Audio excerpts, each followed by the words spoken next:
There was, so West Baton Rouge police officers, I guess they were working with the Port Allen officers because it happened in the holding cell for West Baton Rouge Police Department.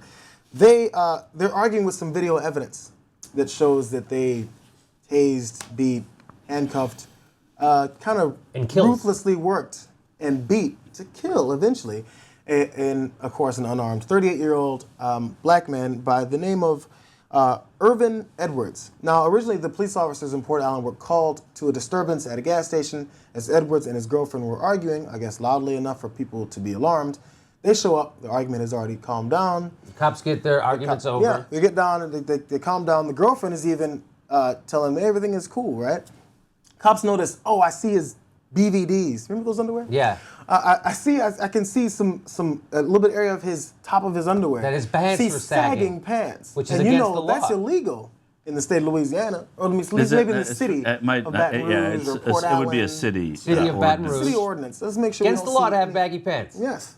So once they notice that, they decide to go ahead and comment on about those, and maybe detain him for a bit. He gets a little bit upset, at least that's what accounts say, and he struggled with them as they arrested him and took him in. Threatened to tase him, and upon that, his girlfriend does tell them, hey, he's got a heart condition, high blood pressure. You might not want to tase him, that could kill him. So they said, okay, we held off until we get into the police station to kill him. They take him on into the Baton Rouge police station. 6 police officers, you're going to see in this video, pin him down.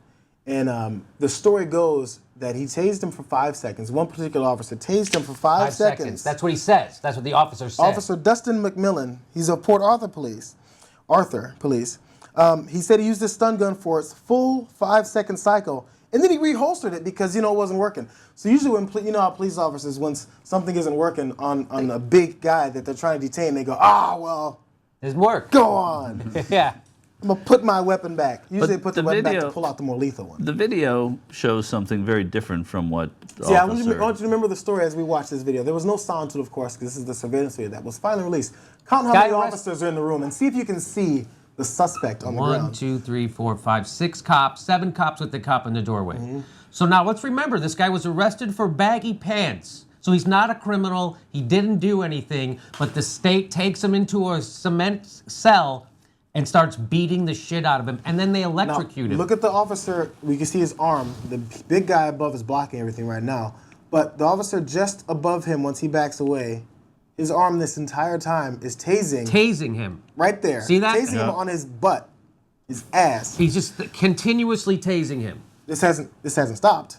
Continuously. So they say he was tased for over a minute straight. Look at it, continuously. They're electrocuting a guy. You're electrocuting a guy. 50,000 volts going through his body. I mean, that's unbelievable pain. It's so bad it kills him. They literally kill a guy. And these are cops. They're doing this to a guy who isn't a criminal. He didn't do a fucking thing. He might even have a mental problem. And this is how they handle it. So when you give guys like this, but let's remember, if you're too smart, you can't become a cop. Yeah, and this is perfect example why. They do say that he is partially deaf and has mental disabilities. Yes. As well. So as you see, his pants are now down around his ankles as he lay motionless. Oh, well then that's... so I mean, now he's really sagging because they must really be upset. Yank his pants off and take him out with him because there might be some weapons in there. No, let's just leave him in here. And they all leave, close the door. Oh, I guess we electrocuted him, and now he's face down and not moving, so I guess it worked. And he's just another citizen, but he's black, and who gives a fuck? So let's get out of here and and he sat leave him there for 10 minutes before they even went back in to check on him. Let's run the next. It also has sound going. So as he lies there, you can see the graphic at the bottom. They sped it up because to watch this horror for over 9 minutes, might be disgusting. So during that whole time, there's the window you can see a couple cops peek through.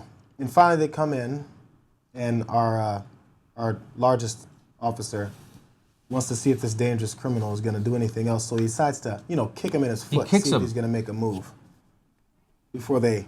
Why don't you electrocute him again? So this was in November of 2013. Why not electrocute him some more? Just as far as the third lie that they told, after we saw that video, they said that after they left, they found him breathing and moving his arms. They checked on him a couple times to make sure his well-being was okay. And as we can see, that didn't happen. So now they're battling with this obvious evidence that completely goes in the face of their story. Which again, and I've been saying this before, if there's a track record for a group that consistently lies about their actions, and I know it's particular to each police department, but we still believe the police officer's first story when there's no evidence like this. Yes. I'm not sure why. I don't know. Anytime a police officer has a story, let's investigate, because that's most likely a lie. There was an internal review of it, and you know what they came up with? What? They found no criminal wrongdoing. You're kidding. And Edwards' cause of death was classified as undetermined. Undetermined, yes. Undetermined. Let's get that slide from That what video they said. seemed very It was undetermined. Undetermined, and officially it was a result of acute cocaine and PCP intoxication in association with restraint by law In enforcement. association with restraint by law enforcement. Is that a new production company? Yes. Yeah, right. And with Dick Clark Productions. It's hard to, you know, Jimmy, you just said they have to start the conversation. The conversation started.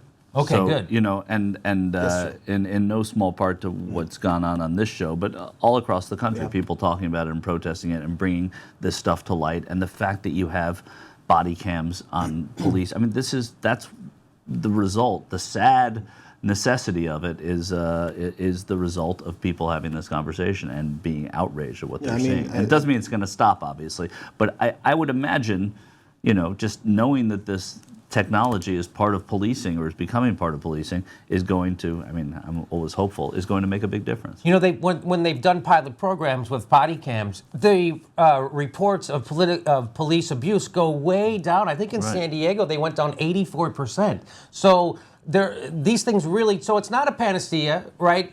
When you have a body cam, that doesn't stop what's happening from happening, but it does actually. Because they're thinking, oh, I'm on camera, so I won't do this. Because I've heard other cops make the... But it's human nature. Whenever there's a camera, you behave differently than you ordinarily would. They started putting them in New York, right? They used to put, you take an elevator in New York. I grew up in New York. Take an elevator. You do dumb stuff on the elevator. You go like this, you dance, whatever the hell it is you do. Then all of a sudden, cameras start to come in elevators, right? And you're standing downstairs and you see somebody riding an elevator going like this, and you happen to see the doorman's camera and you're just laughing at it. Yeah, this is how I rode an elevator for the rest of my life. So, but it's by